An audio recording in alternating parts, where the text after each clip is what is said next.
Hey, what's going on everybody? It's ETAPRIME back here again. Today we're going to be taking a look at the retail version of the abxylute handheld gaming device. Now I've done a couple videos on this. It was announced a few months ago and they were kind enough to send over a prototype. I did a couple videos on it. If you're interested in checking those out, you can just kind of search through YouTube. But this is the final retail version.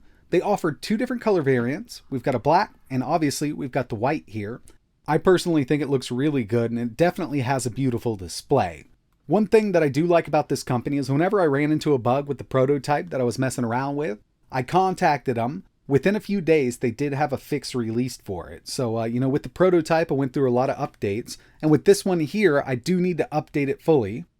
And if you're not familiar with the abxylute handheld, basically what we have here is a 7-inch handheld streaming/gaming device powered by Android. And they do have a Kickstarter going right now. I'll leave a link to this and their official website. It's got a 7-inch 1080p LTPS display with an aspect ratio of 16:9. You can get around 8 hours of gameplay out of this thing. Really built for streaming. It's got really nice MIMO Wi-Fi 5 built in, gyroscope, dual vibration motors, dual front-facing stereo speakers, Hall sensor-based analog sticks, and overall, for a little streaming device, for a cheaper streaming device, it's actually really nice.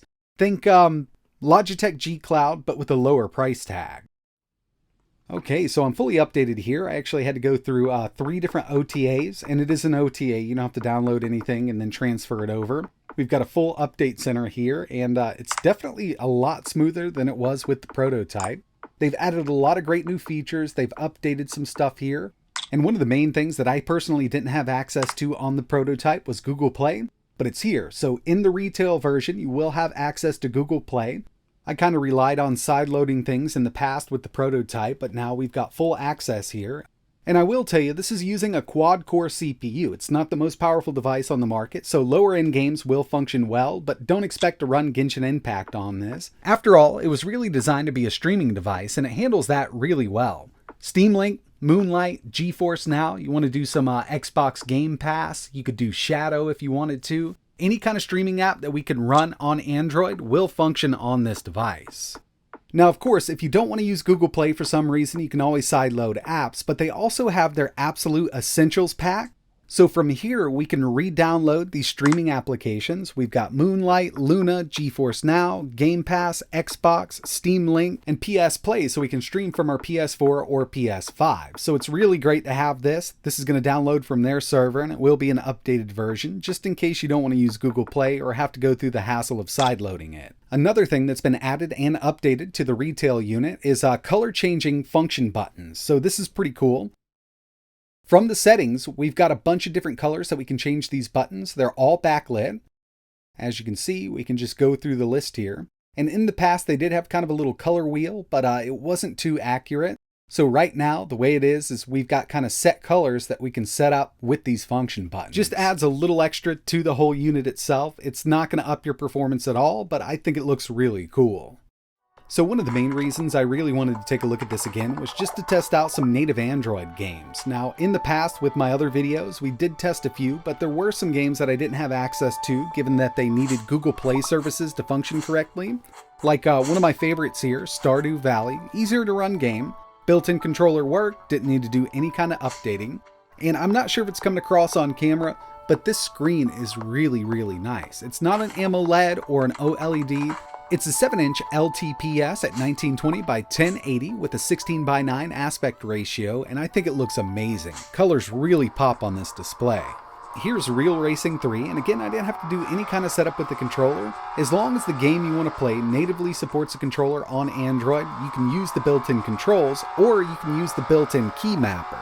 So if you do find a game you want to play with a controller, but it doesn't really support it, you can map on-screen touch points to these physical buttons.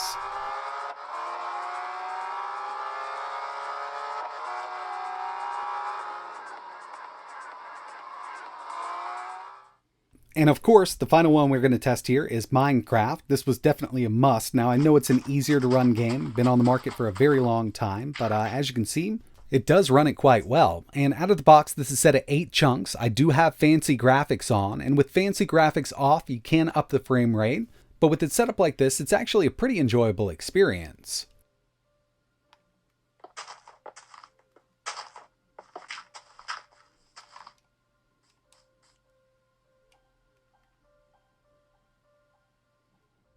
But first and foremost, this is advertised as a game streaming device, so let's go ahead and test out some Game Pass or some Xbox Cloud Gaming. We'll go with Dirt 5.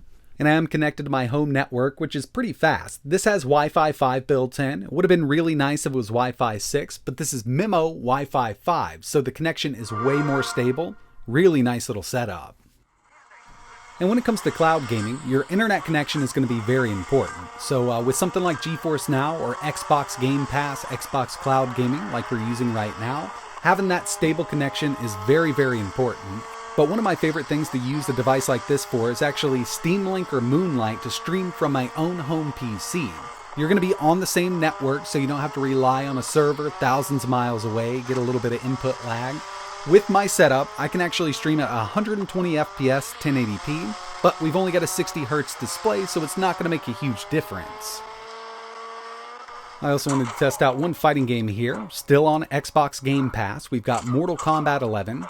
And I will admit, if you wanted to play competitively online over the cloud, that's not what you want to do. But if you wanted to play for fun against the CPU, then yeah, you could definitely have a good time with it.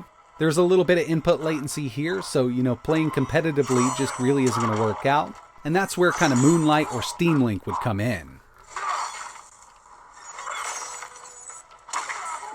So yeah, over the past month or so, I've been using this quite a bit. Well, not this one, the prototype that I have. Basically just to stream from my own PC while I'm laying in bed, and I've had a great time with it.